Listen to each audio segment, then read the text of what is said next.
In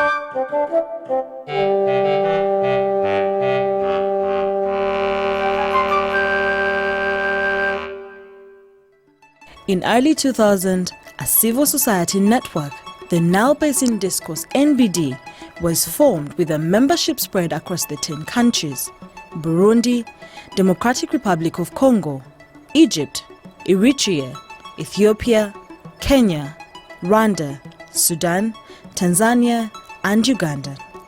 Later in 2012, South Sudan joined the Nile Basin Discourse. The Nile Basin Discourse is a civil society organization that has a niche of engaging the grassroots communities. Now, the relevance came about because there was the need to link the grassroots to the intergovernmental organizations where the Nile Basin Initiative is. After 15 years of playing a dynamic role in the Nile Basin development process and being a strategic partner for promoting Nile cooperation, NBD started the Nile Basin Discourse Summit, a biennial collective discourse platform and the first of its kind in the region. Now for this summit here, we have the complete General Assembly of 30, and that is why it is called a summit, because the top organ for the Nile Basin Discourse is the General Assembly. The objective is to inclusively discourse on emerging issues, practices, experiences of cooperation, development, and outcomes of dialogue platforms of River Basin countries. Guidelines, way forward, strategies of what to do, so we can achieve the goal of what we believe in this integration and inclusion regarding to One Nile, One Family. The NBDS is expected to have an impact on constructive decision-making based on vertical information between grassroots communities and policymakers, arriving at sustainable multilateral transboundary cooperation on the Nile and constructively enhancing the subsidiary action programs in the basin.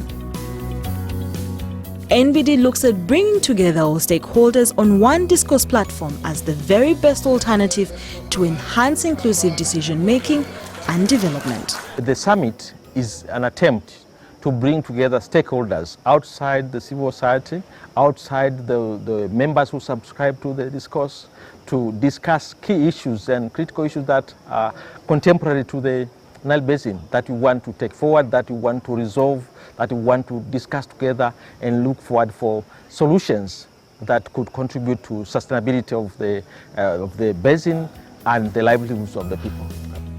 The inaugural NBD Summit was held in November 2017 with an overall outreach of over 300 participants, including civil society, grassroots community representatives, water and climate change experts, scholars, governments, intergovernment organs, and international entities from the Nile Basin and beyond. It's quite diverse in terms of participation, and these are all stakeholders because they have interest in the basin. Today, NBD stands in a unique and indispensable position as the only Nile Basin-wide civil society network with a membership of over 600 organizations spanning the 10 Nile Riparian States. NBD is most recognized for its effective reach and mobilization of grassroots communities, especially women and youth, to contribute to Nile development programs and projects. NBD's strategic focus for the next 5 years can be summarized as empowered and inclusive action across the Nile River Basin, which is anchored on 6 strategic objectives.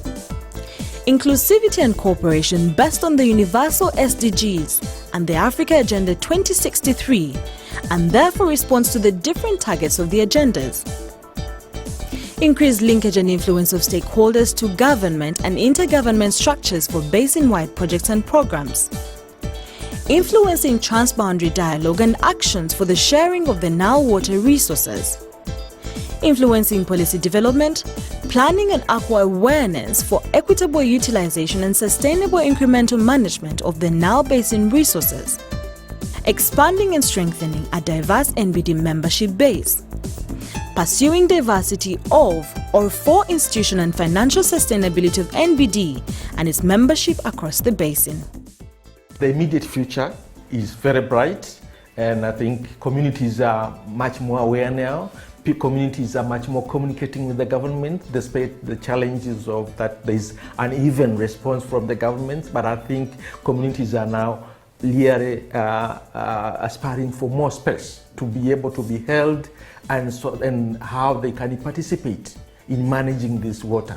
So it's not only about science, it's also about people themselves being engaged, being listened to, and providing solutions. We are co-creating solutions now with the communities. That is more important for the immediate future, but in the long term, we need to work together as a common framework for the 10 countries, whereby communities are at the center of decision making.